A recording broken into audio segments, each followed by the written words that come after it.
You're listening to Blue Radio, bringing the vibe. Good afternoon.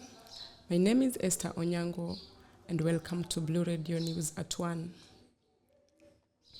Former Kiambu Governor Ferdinand Waititu will continue serving his jail term after the High Court denied him bail pending appeal.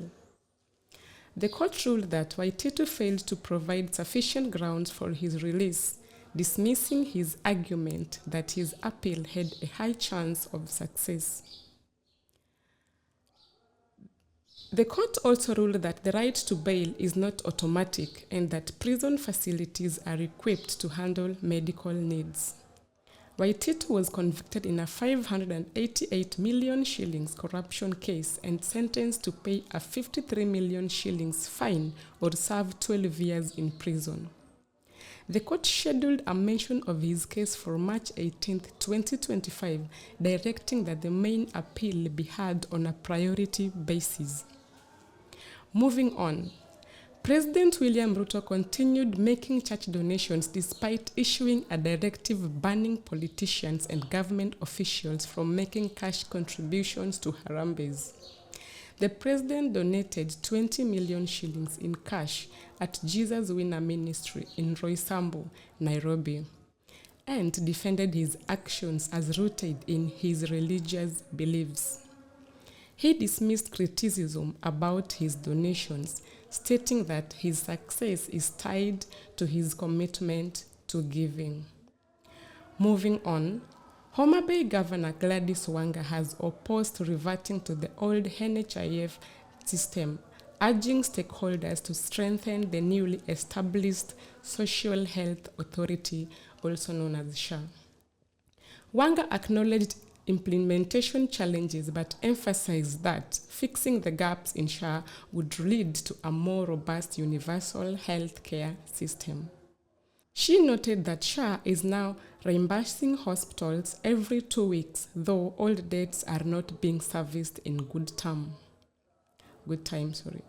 Moving on, the body of a Kenyan police officer killed on patrol in Haiti is set to be repatriated this week. Confirming the arrangements, Inspector General of Police Douglas Kanja, who was speaking during a prayer service in Kajiado East, where the officer's family gathered, said the body will arrive in the country between 4th and 6th March.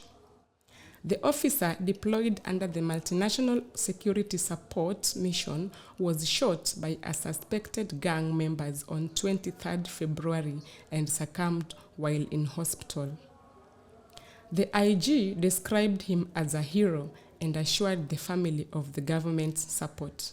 In other news, the government is negotiating with Thailand to reopen the Thai-Myanmar border and evacuate 64 Kenyans rescued from human trafficking networks in Myanmar. The victims are among over 7,000 foreigners stranded at the border since February 12th. The Ministry of Foreign and Diaspora Affairs stated that the Kenyan ambassador to Thailand is the daily contact with the group, while a multi-agency team finalizes the logistical plans for their repatriation. The government has urged Kenyans seeking jobs abroad to verify recruitment agencies to avoid falling victim to trafficking. In other news, the United Kingdom and key European allies are developing a new peace plan for Ukraine, which they intend to present to the United States in the coming weeks. British Prime Minister Keir Starmer emphasized the need for action, stating that the plan aims to achieve a just and enduring peace. The initiative comes as concerns grow over the prolonged humanitarian and economic toll of Russia's war in Ukraine. Moving on to sports news.